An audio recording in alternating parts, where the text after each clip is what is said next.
overlays, or simply to trigger them in the moment when the call to action is happening.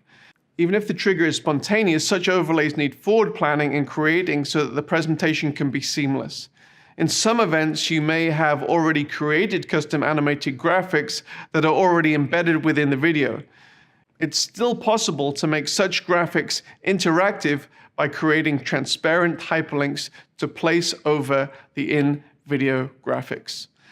So these are just a few of the ideas of how you can get this interactivity between your audience, yourself, and between your audience. We'll cover networking in a future session, but let's go over the checklist now.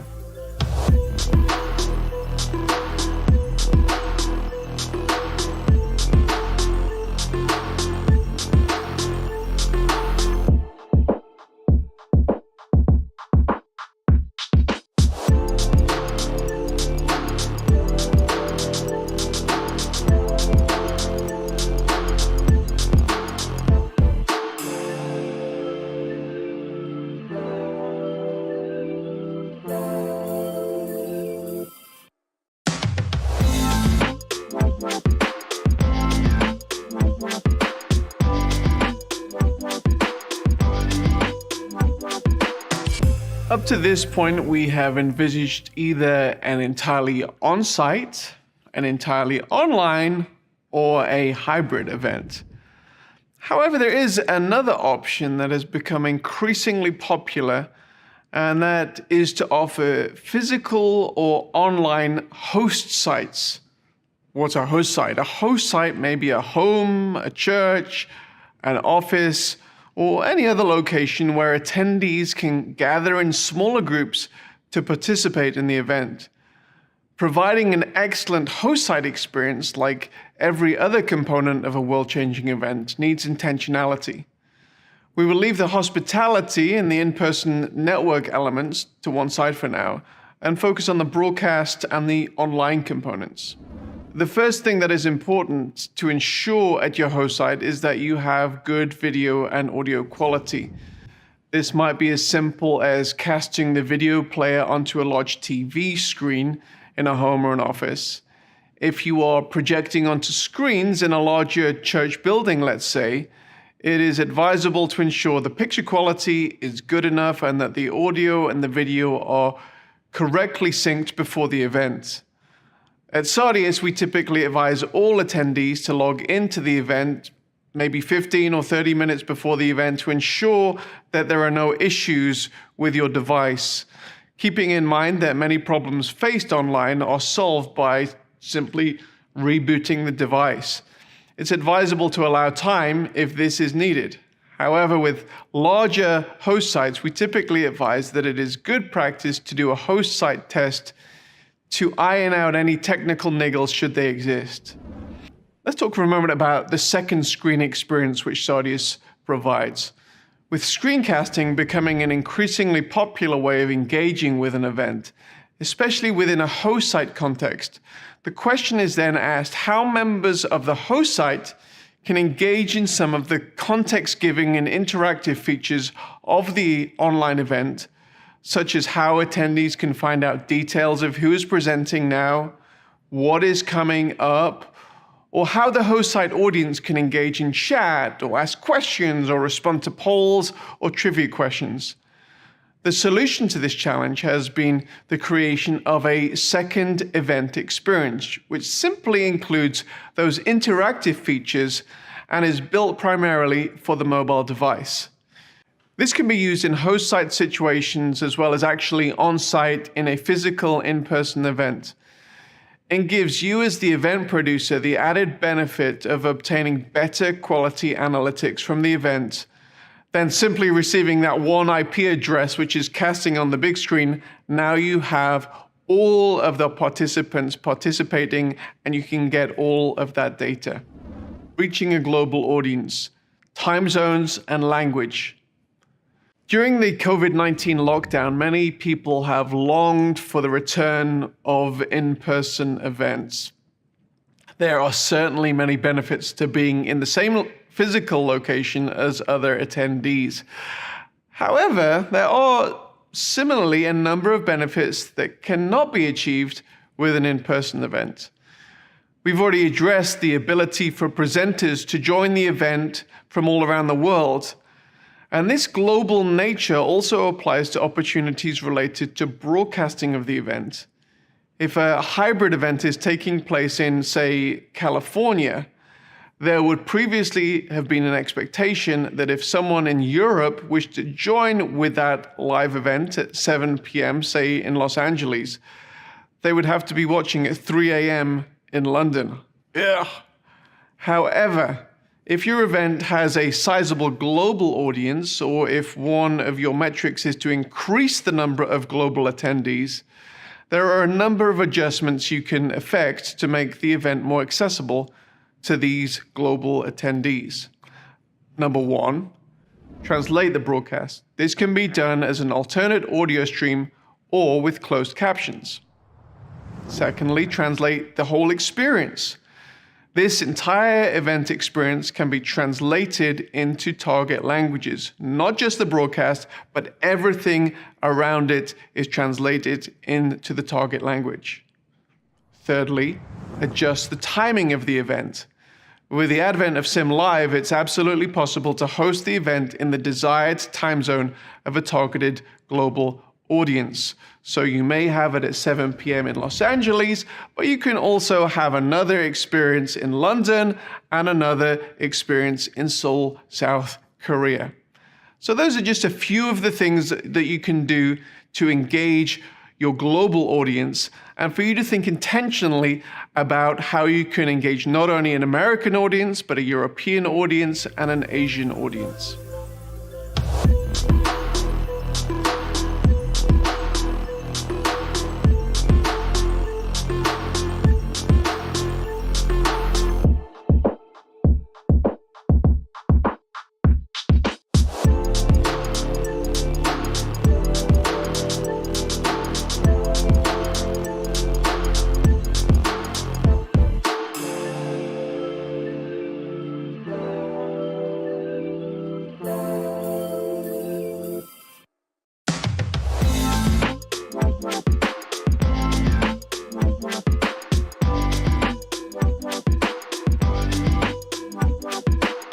Networking is one of the principal goals of many events. The question of how you can effectively connect with the right people at the right time is something that Sarius is trying to perfect on an ongoing basis. There are often a number of motivations that attendees have in coming to events. For some who are power networkers, they are often there essentially to sell, whether it's themselves, their products, or even their ideas.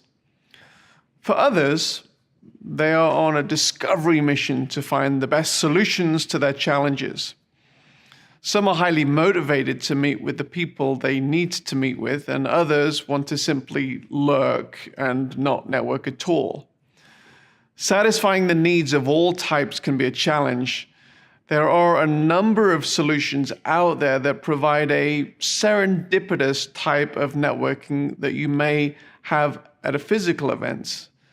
We believe networking and the ability to exchange online business cards doesn't have to be this hit or miss experience and can be more intentional than that which can be found in in-person events. One component of networking in an online event is networking around ideas or on the basis of geographic location or affinity group. And we've already looked at this a little bit when we looked at watch parties in the main plenary sessions or breakout rooms. This is a great way to engage around ideas or unique challenges for individuals in geographic locations. And somebody says something that you like and you can respond to them and actually network around those ideas. This is a great way of networking, and I might add, it's not really easy to implement that as a feature in a physical event. Another way to network is in the exhibition hall itself. The exhibition hall is known by various names: Expo, Sponsor Hall, Resource Center. This is a component of an event that can provide a main funding mechanism for the event producer. And in much the same way as a physical exhibition does, In the virtual experience that the Saudius platform provides, sponsors have the opportunity to upload promotional videos and other materials that they would often have at a physical booth, as well as including links to other online resources.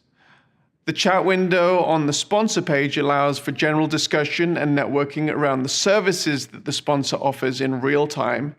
And then people can go on to have further one-on-one video conversation. For further, more direct, intimate conversation, people can go into a chat room and talk one-on-one. So that's pretty much all there is for this section. So let's go through our checklist.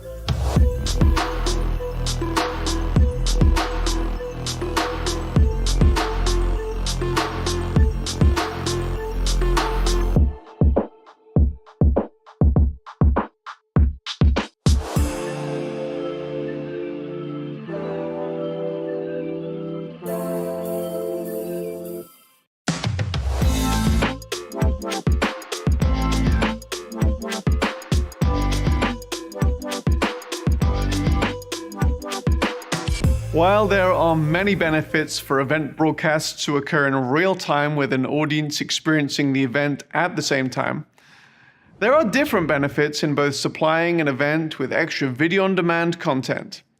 This may be extra content that you build into the event intentionally from the outset of the event, maybe content related to the main sessions and breakouts, and maybe related to different audience segments. Or it may be the post-event video on-demand content. It's helpful for you to give some thought regarding how you would like the event to look after the live portion of the event is over. The immediate purpose for video on-demand content is as a catch-up service so that your attendees don't miss the content that has just occurred. This may be through including a basic DVR functionality on the live player, or having video-on-demand archives available to access immediately after the session. For catch-up purposes, you will often find that people will access this archive content close to the event. However, this demand will often gradually tail off. While you can archive your content by event session 1, 2, 3, 4, if your event has a strong speaker lineup and subject flow, it may be wise to include video archives that can be organized by speaker, by topic, or by any other genre of metadata that you've selected. Our experience shows that even old archival content can be resurrected with new demand if placed in the right setting. If building a strong post-archive experience is something you want to achieve, it's important that when you're planning for the event, you ask the basic permissions that are needed for this to happen. On the Saudius platform, we will help you create what we call the quote-unquote post-event, which is what the event will look like to the event audience or any other audience who subsequently signs up to the event after it is finished. With this being the case, it's important to finish the event strongly and provide thought as to how you can maximize the benefit of the experience.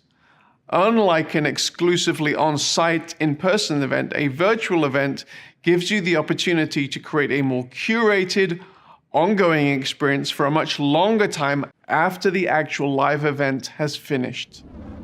Determining the right analytics. Now, this little part of our guide could have been placed near the beginning, as it goes hand in hand with determining your metrics of success. However, it is also typically the last part of the event. It's important with any event that you look back retrospectively and determine your successes and your failures, the areas that can be improved, and the areas that need to be dispensed with in the future. With online events, it is in some ways easier to determine the level of engagement in each component of the event, as you have the ability to quantify to some degree how your audience engaged with each video and part of the event. There are a number of ways that Saudius sets up analytics. However, as with many aspects of the world-changing event, how you set up analytics is determined in many ways by what you need to see to establish whether the event has been successful. The analytics we receive are based on, firstly, player statistics. The built-in statistic engine on the Sardius platform is focused on stats around the video players in your event. This means that there are many and varied analytics around the demographics of who watched your video content, where they watched it from, on what device they watched it on, how long they watched it for, which content they skipped, and which they engaged in.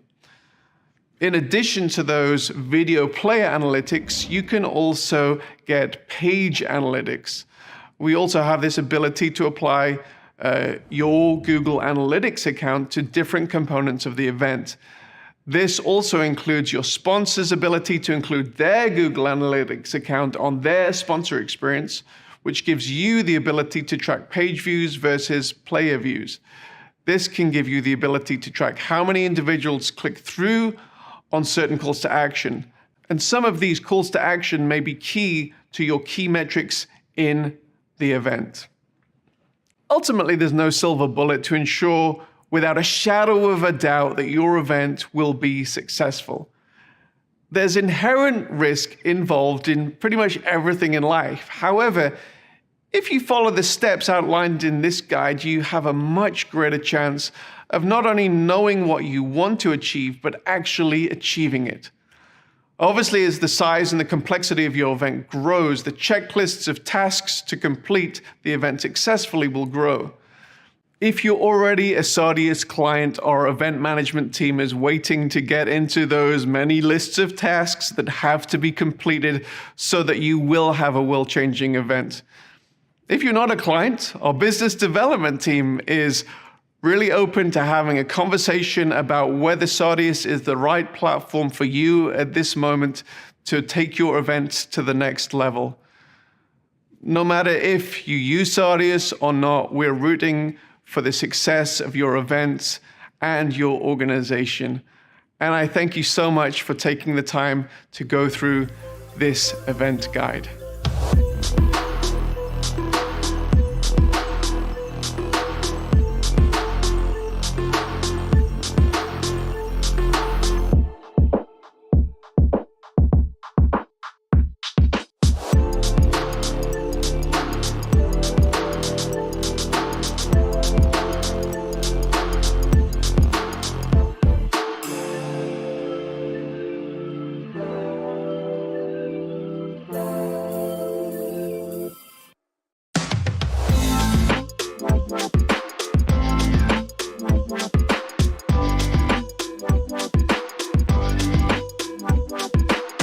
There's a reason why the framers of the US Constitution included the right of the people to peaceably assemble in the First Amendment. The reason is that history changes when people gather and exchange ideas. Be it the early church who gathered 2,000 years ago to the recent gatherings of the Arab Spring. Countries change, companies change, and individuals change when people gather, often providing the high watermarks of our lives. Just think about it. My bet is that your life has been changed by an event where people gathered, you exchanged ideas, and your life changed as a result. Well, hi, I'm John O'Hall. I'm with Sardius Media, and I want to take you on a journey over these next few videos to help you ask the right questions about your proposed event and ultimately get you the right answers. As you consider your upcoming event, you may not be thinking of an outcome as earth-shattering as those historical events I just mentioned. After all, you may only be planning your quarterly leadership gathering of your organization, the annual get-together. However, if you really want to achieve the change you so dearly would love to see in your organization or movement, perhaps the event you are planning can create the momentum that you so desperately need. You just need to be intentional about it, and that is what these videos and this guide is all about. Now, of course, I'm representing Sardius Media, and in these videos, it's a given that we're going to be leaning pretty heavily in the direction of what makes a great online event. However, I'm hopeful that the journey we go on will be helpful no matter what type of event you're putting on. The questions we ask throughout these videos will hopefully lead you to clarity regarding what you want to achieve and how you can achieve it. We'll move from one video to the next, from big picture questions to the more technical online aspects of your event. We're rooting for your event success and hope that the following video and guide will help you navigate these waters. I'm looking forward to our time together. Let's get into it.